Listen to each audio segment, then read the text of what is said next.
I bet Eric Cantor gets extra points when he serves up the president and failure in the same sentence with a little sprinkling of paranoia on top. This administration's failed policies have resulted in an assault on many of our nation's bedrock principles. I, for one, am increasingly concerned about the growing mobs occupying Wall Street and the other cities across the country. And believe it or not, some in this town have actually condoned the pitting of Americans against Americans. Very interesting. When it's the Tea Party, the protesters are patriots. When it's Occupy Wall Street, they're mobs. But of course, fear-mongering is what they do best, especially when they aren't doing much else, especially on job creation, as the president pointed out in his press conference Thursday. The answer we're getting right now is, well, we're going to roll back all these Obama regulations. So their big economic plan to put people back to work right now is to roll back financial protections. Right, roll back regulation and allow the markets to flourish unfettered. That'll fix everything. But hang on, isn't that exactly what's bringing protesters out onto the streets day after day? Isn't that what got us into this mess in the first place? Perhaps Mr. Cantor should take a look at what Nobel Prize-winning economist Paul Krugman writes today. Quote, "The protesters' indictment of Wall Street as a destructive force economically and politically is completely right. It's been easy to forget just how courageous the story of our economic woes really is." NBC's Mike Viqueira is live for us at the White House. And Mike, Leader Cantor and the president are having a bit of a row over the protests, aren't they? But what is it that makes Mr. Cantor so afraid of them? Well, I had an opportunity to ask the press secretary, Jay Carney, about Mr. Cantor's remarks this morning at the Value Voters Summit this morning here in Washington. He termed it hypocrisy unbound for some of the reasons that you had cited, the White House employing the same language. But it comes on the heels of yet another, if not dismal, jobs report. Certainly treading water is the economy right now, stuck at 9.1%. Jay Carney saying, and was echoed by many White House officials, we don't believe there will be a double dip, but there is no question that the economy has slowed and job creation has slowed.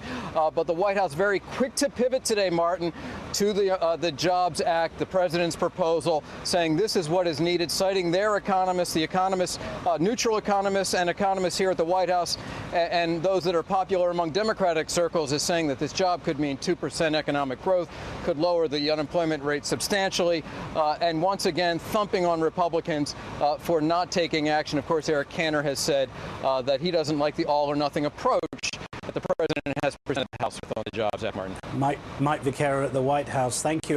Mike, I was going to ask you one other question. Yeah.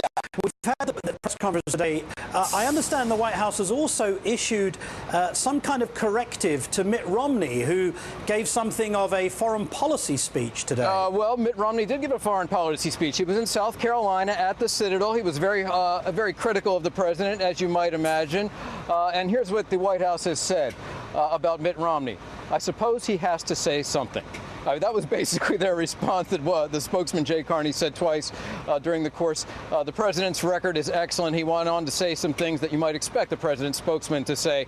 But what's interesting about that, Martin, is of all the presidential candidates and of all the toing and froing you see and all the turmoil associated with the Republican primary season, you know, the White House sometimes stays away from all that. But when Mitt Romney says something, they often rise to the bait and will criticize Mitt Romney after he's been critical of the president. I guess that's because he's the front runner. Mike Viqueira, thank you very much indeed. I want to bring in Senator Bernie Sanders now, an independent from Vermont, who joins us live from Burlington. Good afternoon, sir. Good afternoon. You have a new op-ed in The Guardian Online, and you write, the truth is that millions of Americans lost their jobs, their homes and their life savings because of the greed, recklessness and illegal behavior of Wall Street. Yet while millions of Americans, as you say, have lost their jobs and their homes, these self-same banks were bailed out by the taxpayers and they're about to start paying themselves massive year-end bonuses. How have they got away with it? Okay. Well, that is the $64 question, and I think that is what these demonstrations around the country are about, and that is what the anger of the American people is about. We bailed these guys out. They caused the recessions. Millions of people lose their jobs, and now these guys are doing better than they ever did before. And the answer to your question is, the simple reality is, Wall Street is the most powerful economic and political entity in the country. They have unlimited resources. They buy and sell politicians, and they have been able to protect their own interests and their own well-being. And you know that every single time there's a Republican presidential debate, it is almost like a harmonious chorus from every single individual candidate saying what we need are fewer taxes and fewer regulations. Cut back on the regulations. That's what they keep telling us. And yet I thought that one of the reasons why we had the catastrophic circumstances of 2008 was principally because there were no regulations. Nobody was regulating the derivatives market. Well, Martin, of course, you're absolutely right. Wall Street spent, if you can believe this, $5 billion over a 10-year period through lobbying and campaign contributions in order to get to the deregulation so that they could end up doing whatever they wanted to do. They did whatever they wanted to do. They put worthless products out onto the marketplace. They created a Ponzi scheme. The bubble burst, and we are in the terrible recession. The idea that any serious candidate for president could say, well, what we need is more deregulation because we really trust Wall Street is beyond comprehension.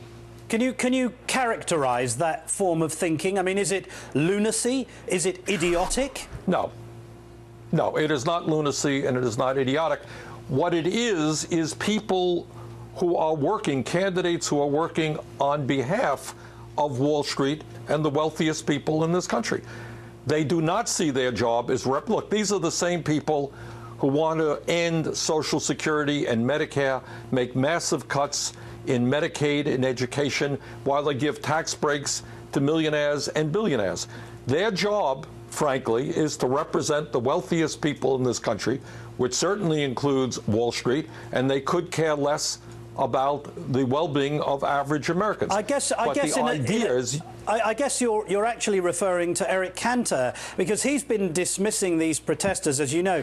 How much longer do you think he can carry on defending the wealthiest people in this society, knowing full well that there are 14 million people out of work, poverty is at record levels, there's a Jobs Act available for passage through Congress, and yet Mr. Cantor has absolutely zero interest in it? Well, you're exactly right, and that's what the struggle is about. Look, these guys have tremendous amounts of money. They pour huge amounts of money into candidates' campaigns. They lobby very effectively. And what our job is right now is to educate, organize the American people so that everybody understands that these Republicans are in the pocket of big money. They could care less about ordinary people. We've got to throw them out of office. We've got to deal with the Democratic Party, which in my view is much too conservative. We need a progressive agenda which says the government is going to work for all of the people in this country and not just the wealthy and the powerful special interests. I was shocked, Mr. Sanders, by another line in your piece where you talk about $5 billion being spent by financial institutions to achieve their goal of repealing financial regulations. $5 billion. Can you just reassure me that you're not exaggerating? No, we are not exaggerating. Over a 10-year period, in their fight to get deregulation, that is how much they spent. And let me give you another fact which may shock the American people today. Despite the fact that we bailed out Wall Street, Martin, because you remember they were too big to fail, 3 out of the 4 largest financial institutions are bigger today than they were before we bailed them out. And altogether, the 6 largest financial institutions have assets that are the equivalent of 60% of the GDP of the United States of America. So you have a handful of entities with enormous economic power, with incredible wealth that gives them tremendous political power, and the struggle now is to take them on. In my view, you got to break them up. You certainly have to bring back significant regulation so that they do not engage in the Ponzi schemes that have led to this recession. Mr. Sanders, how is it possible that people like Eric Cantor appear to encourage capitalism for everyone until a bank fails, and then socialism is acceptable because we have to bail out the banks, we have to support them? But all of us, individual citizens in this society, well, if capitalism swipes us aside, we have to accept that. That's right. I mean, and as it happens, it's interesting that you mentioned Mr. Cantor, because he is one of the leaders. He was one of the leaders of the bailout of Wall Street. So when the financial institutions, because of their recklessness, illegal behavior, are about to collapse, Eric Cantor is there to provide all the help they need. But when the middle class is collapsing, when small businesses are hurting, in that case, the government should not play any role. In fact, we should move the other way and cut programs that working families and low-income Americans need. Martin, what this is called is socialism for the rich, free, rugged capitalism, and free enterprise for working families. Just a final question, Mr. Sanders. The President has spent the last few weeks taking this jobs bill to the people, pleading with them to call their congressional members, to make phone calls, send emails, demand that Congress answers why they won't support this bill.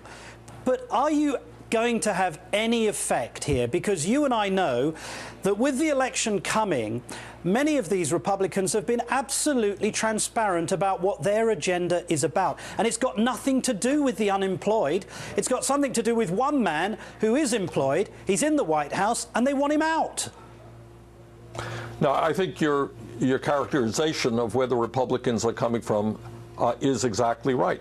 And what our job is to make sure that everybody in America understands that we right now, and I would go a lot further than Obama does, I must tell you, but we have the capability by rebuilding our infrastructure, transforming our energy system, creating millions of decent paying jobs, which we desperately need when unemployment is as high as it is right now.